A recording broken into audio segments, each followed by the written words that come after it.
Hello and welcome to a presentation of information about the study scoping phase for the I-39-90-94 corridor study. Here are the topics I'm going to cover today. I'll briefly go over what scoping is, provide an overview of the study, discuss why and how the I-39-90-94 corridor is important to the state of Wisconsin, explain the study purpose and the needs of the corridor, talk through alternatives being considered, discuss environmental resources we'll likely evaluate, provide background on the study schedule, explain how you can provide comments during the formal public scoping period, and finally provide some ways to keep up to date or reach out to the study team. WSDOT and the Federal Highway Administration, or FHWA, will be preparing an Environmental Impact Statement, or EIS, for the corridor study. The EIS process consists of formal steps beginning with a formal comment period called scoping to help WSDOT and FHWA determine the scope of issues to address in the EIS. Following the formal scoping process, WSDOT will proceed with preparing a draft EIS, holding a public hearing on the EIS, and then publish a final EIS and decision on the study. FHWA formally began the EIS process by publishing a Notice of Intent to prepare an EIS in the Federal Register. The Notice of Intent includes the purpose and need for the study, a description of the study and alternatives the EIS will consider, a brief summary of expected impacts, anticipated permits and authorizations, a schedule for decision-making, a description of the public scoping process, a request for identification of potential alternatives and other information and analysis relevant to the study, contact information on who can answer questions at WSDOT and FHWA. The link in this slide will provide information on the Notice of Intent. You can also find the additional information document posted on the study website helpful to describe the study purpose and need, alternatives, potential impacts, and study schedule. Scoping is the first step in an early and open process to invite public and agency input on the EIS. It helps WSDOT and FHWA determine the scope of issues for analysis in the EIS, including identifying significant issues and eliminating from further study non-significant issues. Example topics on which WSDOT and FHWA are seeking input are the study purpose and need, the range of alternatives that could address the needs, environmental impacts, or other issues of concern that may require evaluation in the study. Also during scoping, WSDOT describes its public and agency coordination process at key study milestones. A coordination plan for agency and public involvement is included in the additional information document located at the study website link. At the end of this presentation, you will find a link to the study website where you can learn more about the study and provide comments. This study covers 67 miles of I-39, 90, and 94 through Dane, Columbia, Sauk, and Juneau counties. The I-90 limits are from US 12 and 18 in Madison to US 12 with 16 in Wisconsin Dells. The study also covers a portion of I-39 from its split with I-90-94 to Levy Road in Portage. The Wisconsin River Bridges Project and WIS 60 interchange reconstruction will be constructed prior to any potential construction from this study and are therefore not included in the study. This study is limited to on and near existing alignment alternatives, which I'll cover later in the presentation. I want to emphasize that bypass alternatives that had been considered with a previous study are no longer being considered.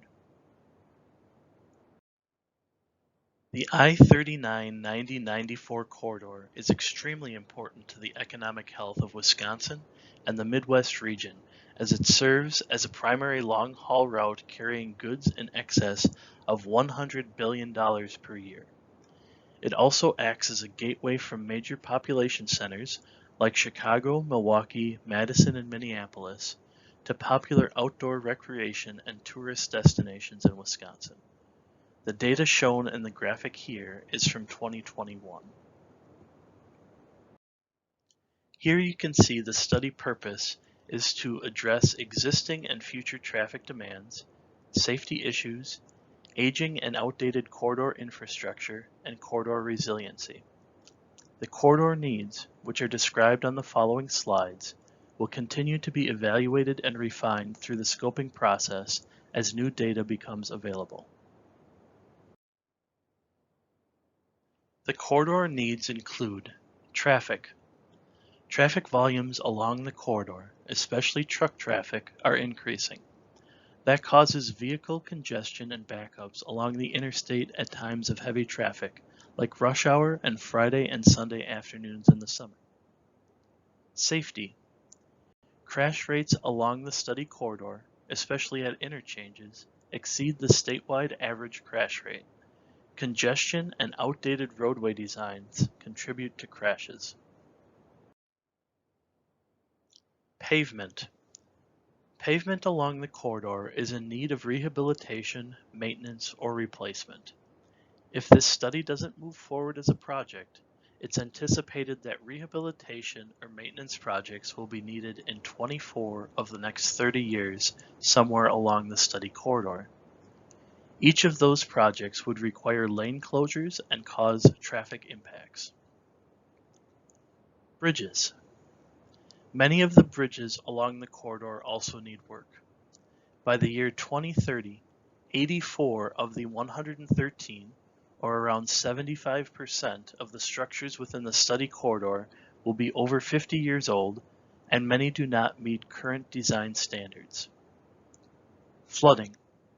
Flooding is also a concern in areas of the corridor, as both I-39 and I-90-94 are in low areas as they cross the Baraboo and Wisconsin rivers. The Baraboo River, near the I-39, I-90-94 split, flooded in 2008, closing both I-39 and I-90-94 for several days. The Baraboo River flooded again in 2018, which partially closed I-90-94. Alternate travel routes for the 2008 flooding added 66 miles of indirection and increased travel time by over an hour. We'll now move to the range of alternatives under consideration, which include alternatives for the mainline interstate and at each interchange along the corridor. First, let's talk through the interstate alternatives. There are 7 alternatives that have been evaluated as part of this study. Number 1. A no-build alternative is used as a baseline to compare other alternatives to. We use this alternative to project what traffic operations and safety would look like in the future, and can compare that to projections of the same considerations for other alternatives. This alternative does not meet purpose and need, but is being carried forward as an alternative to be used as the baseline. Number 2. A traffic demand management, traffic systems management, and operations alternative, referred to as TDM-TSMO, looks at how public transportation, ramp metering, park and ride lots, traffic detectors, variable message signs, crash investigation sites, part-time hard shoulder running, reversible lanes, and other similar measures could be used to address safety or operations. We already know that an alternative that only uses these measures will not address the purpose and need, so the TDM-TSMO standalone alternative has been eliminated from further consideration. However, several of the items mentioned here are being considered in the interstate modernization alternatives that are being considered. Number 3. As part of a previous study, WSDOT evaluated 4 off-alignment alternatives referred to as the East Reliever. We've screened out the off-alignment alternatives from further study as they each had significantly greater impacts than the freeway modernization alternatives discussed later in this presentation. Number 4, the spot improvements alternative retains the existing interstate in its current configuration and would only include spot safety and operational improvements with minimal or no right-of-way required. Example improvements would address interchanges with high crash rates, like the US 12 and WIS 13 interchanges in the Wisconsin Dells, mainline operation problems between the I-94 WIS 30 and US 151 interchanges in Madison, and rehabilitating or replacing bridges with the greatest needs. Spot improvements would not consider improvements to the corridor as a whole. This alternative does not meet the study purpose and need as a standalone alternative and will not be taken forward for continued study. Finally, alternatives 5 through 7. 3 interstate modernization alternatives are being evaluated. These alternatives address mainline deficiencies and reconstruct interchanges to meet modern standards. These alternatives will also evaluate 2 potential new interchanges at the request of the City of Madison. Here are the 3 modernization alternatives that WSDOT is developing. Modernization of existing travel lanes, modernization plus added general purpose lane, and a modernization hybrid. You can see on the maps to the right how many general purpose lanes each alternative would have. These modernization alternatives would reconstruct the interstate to modern design standards, including considering safety first, replacing deteriorating pavement, bridges, and culverts, moving all ramp movements to the right, thus eliminating left-hand entrances and exits, increasing lengths of on and off ramps, raising bridge clearances when appropriate, expanding shoulder widths, improving horizontal and vertical roadway curves, updating or adding lighting, updating roadway signage, considering opportunities to add bike and pedestrian facilities, and adding noise walls where warranted and feasible. I want to make it clear that these aren't one or the other type alternatives. There will likely be some areas where the existing number of lanes is the best alternative, and others where plus general purpose lane is the best alternative. WSDOT will evaluate where each alternative is most prudent when developing the preferred alternative. The additional information document on the study website provides a fuller discussion of the interstate mainline alternatives. WSDOT will also be evaluating the use of certain lane types to improve operations, like collector-distributor lanes, managed lanes, or auxiliary lanes, and in some areas these lanes may make sense. The next slide provides more information on these lane types. You can see here where we're evaluating auxiliary, collector-distributor lanes, and managed lanes as part of the modernization alternatives. Collector-distributor lanes are barriers separated from the mainline freeway. They collect traffic from on-ramps and distribute traffic to off-ramps on lanes that are dedicated for merging traffic. These lanes allow for less weaving on the mainline freeway and typically allow for longer merge distances. An example of collector-distributor lanes can be found between the Mitchell Interchange and Airport Spur in Milwaukee County.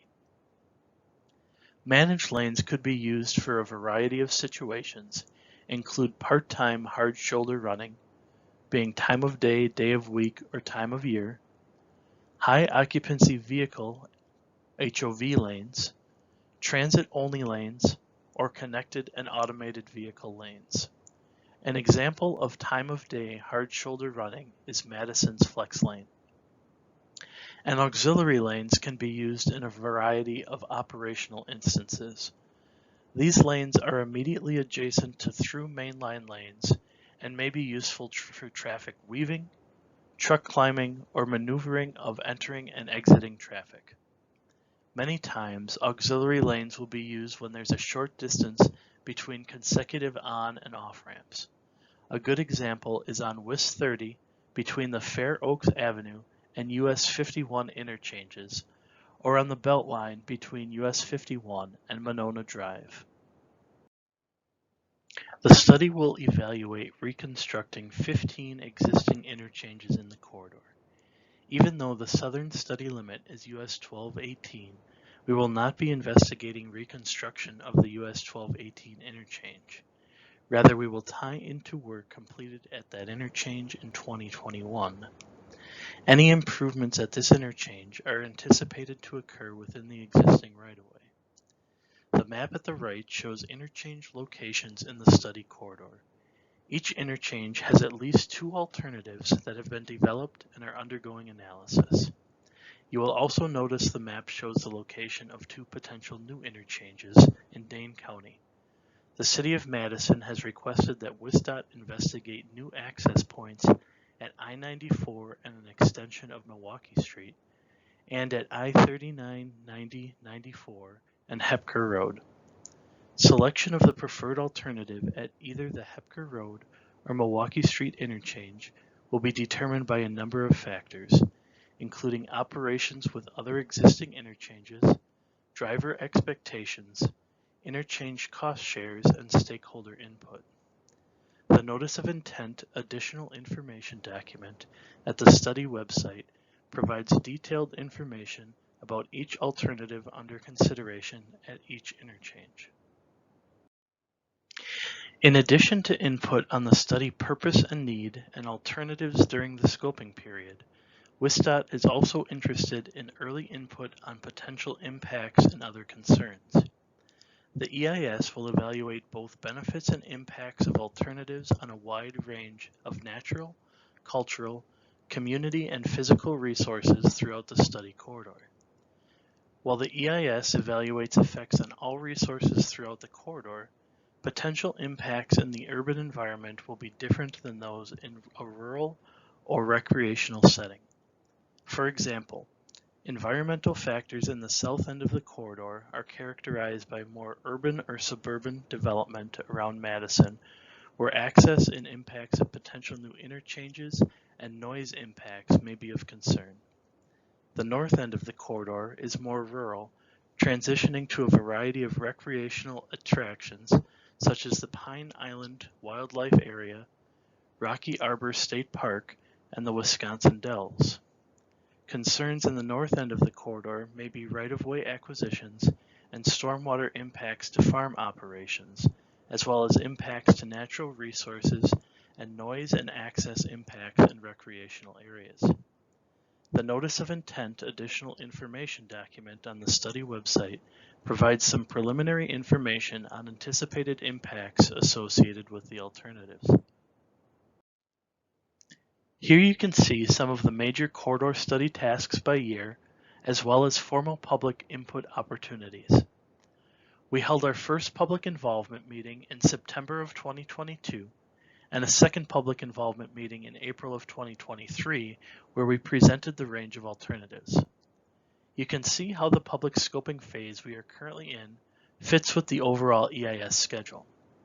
With publication of the Notice of Intent, we have begun the 30-day public comment period, where additional formal comments can be provided on any aspect of the study, including the purpose and need, the range of alternatives, or impacts WSDOT and FHWA should consider in the environmental impact statement.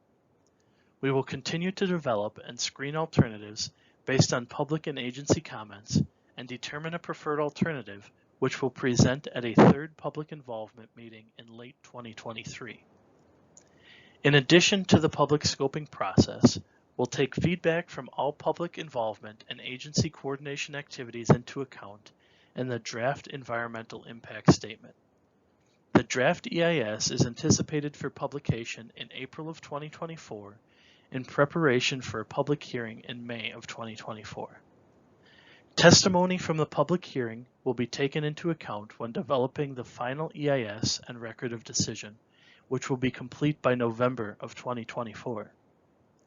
While the scoping process provides an opportunity to provide feedback to WSDOT, we encourage your input at any time through the project's website or by reaching out to the project team via phone or email. Contact information will be provided at the end of the presentation.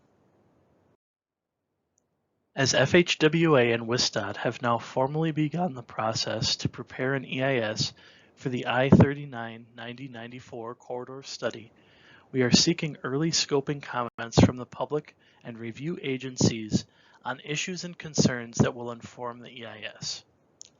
Among the items WSDOT and FHWA are seeking formal input on are the study purpose and need, the range of alternatives to consider that answer the study needs and environmental concerns or impacts, and any other potential issues that would be important to address in the EIS. You can scan the QR code on the next slide to direct you to the study website where you can enter your comments.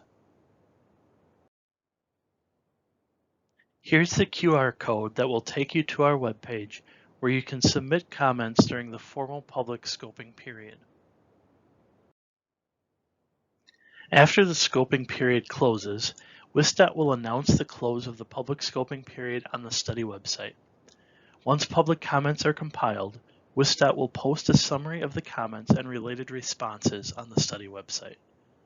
WSDOT will also present the results of the scoping process at the next public involvement meeting and describe study updates based on comments. The study will complete detailed alternatives analysis and evaluation of impacts as well as benefits in the EIS. I'd like to thank you for your time. We encourage you to continue to provide comments at any time during this study via email, phone, or via our webpage, which are all shown here.